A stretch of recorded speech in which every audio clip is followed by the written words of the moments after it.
Live Life King Size on an Empty Wallet by Guruji Rishi Prabhakar.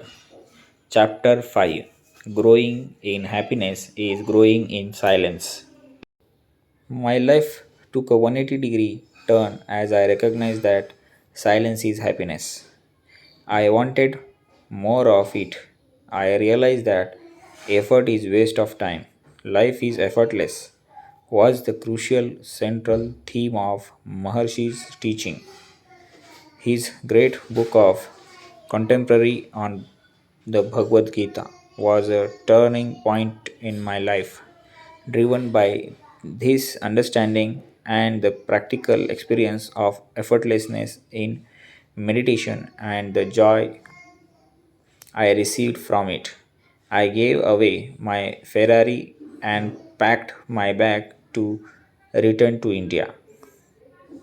I was now traveling the reverse path when everyone was trying hard to get visa to America. All my friends thought that I have gone crazy. My relatives were worried. My mother had no way to explain to them the joy of my being. I went to study under Maharishi to get the pure essence permanently. I was one of the most qualified students among the trainees from the beginning, becoming a TM teacher. I enjoyed the silence and I also saw the fallacy of what I have doing that of trying to get somewhere. I went to study under Maharshi to get that pure essence permanently. I was one of the most qualified students among the trainees for becoming a TM teacher. I enjoyed the silence and I also saw the fallacy of what I was doing, what that of trying to get somewhere. I soon dropped out of getting enlightened game. I got that there is nothing to get. This was later confirmed during my EST training in San Francisco in 1981. Life became just a play. Training directly under Maharishiji taught me one more truth that there is no end to work. The more you work, there will be much more to work. Work is infinitely expandable and there is no end. Realizing that the end of work is to be freed from work. No work can be completed. You can end work by non working only. What you get out of success in work after a long struggle can be gotten instantly by silence and non doing. This is an experience of enlightenment. Again, due to years of habit in trying to achieve something, I would jump into some mission, some vision, some great offering to the world. Maharishiji would ask me to take up a much bigger project than one before. I did not see how I can take up a bigger project before I have even succeeded even 5% in my last endeavor. I thought I am unworthily being promoted. I had mental quarrels with Maharishiji. He wanted to promote me to the highest level. He loved me too much. I was the biggest boy he had. I was fool not to understand what he was teaching me. That of disregarding accomplishment but only being with the joy of playing a big game. I was not yet ready to be his successor, even though he saw that in me. I had to do a lot of silence and grow and get my own credit card from God. He sent me to establish factories in India. I had negotiated with some of the biggest company for buying out on behalf of Maharishiji. I had met most influenced power including Prime Minister Indira Gandhi. I was highly educated, young and handsome. With Maharishiji grace, all doors were open to me. I produced the first color television of India in 1977 at Maharishiji Veda's Vision factory in Horse Industrial Estate near Bangalore. I also produced the first Sony Umatic video player with minimum parts from Japan. But my inclination was to learn more about silence. I had discovered what Maharishiji wanted us to discover, that transcendental state every time in meditation. But Maharishiji himself was not clear on how to transmit the practice of samadhi as a sure shot. I practiced silence for weeks on end. I never come out of my room for weeks. I lived on very little or no food. My whole mind would stop and formulating thought was effortful. Spontaneously, I had become a poet. Inner ecstasy expressed itself profoundly. I looked like a being from another world. Everyone fell in love with me. My childhood master, Bhagwan Sri Vishwanath Narihan, took hold of me and gave me all his love and care. I loved my master simplicity. He was deep in meditation for days, and it used to take us several hours to get him out of samadhi. I could not sit like him, and I was too lazy to work hard at it. Gradually, I became unafraid of life. I began to understand Vedanta philosophy. I read all the Upanishads, Puranas, and also learned some important Vedic mantras. I gave up carrying money. Slowly, I was unmoved by anything in the world. I had grown out of karma or action and become Jivan Mukta, liberated while living. I had nothing to accomplish in life. I was experiencing the goal of all accomplishment.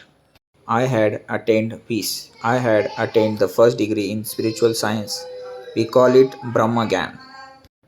What is that Brahman? Which is unbounded and unfathomable, undefinable, attaining which all is attained. I realize now that is simply the silence. The practice to move towards this silence is called brahmacharya. The goal of brahmacharya is brahmagyan. Once you are able to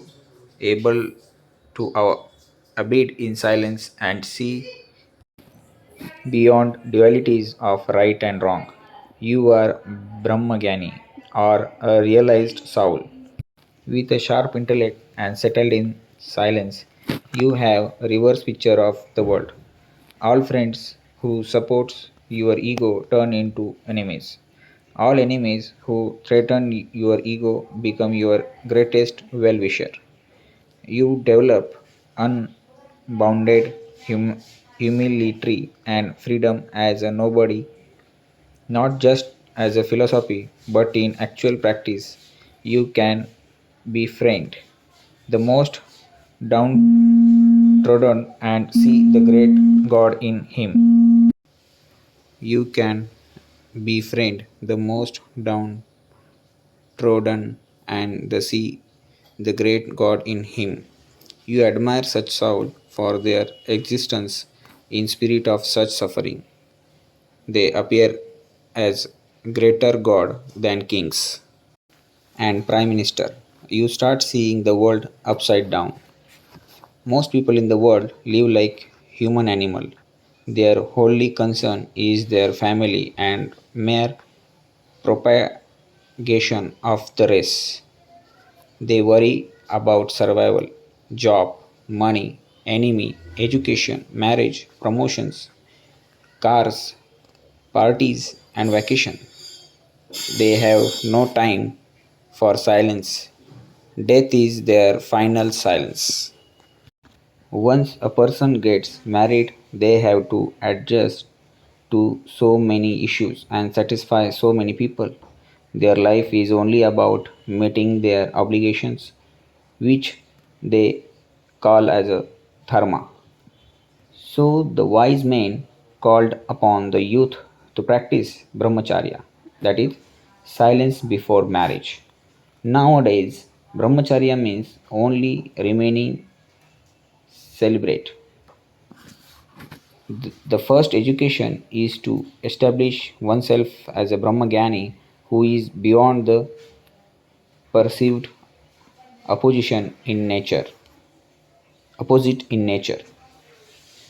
Now we have a brahmacharya program for youth and adult, married and unmarried, to become established in silence.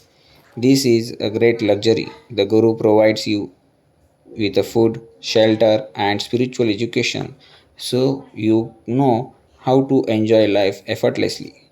This may take 4 to 6 years. This is the first fundamental degree one must get.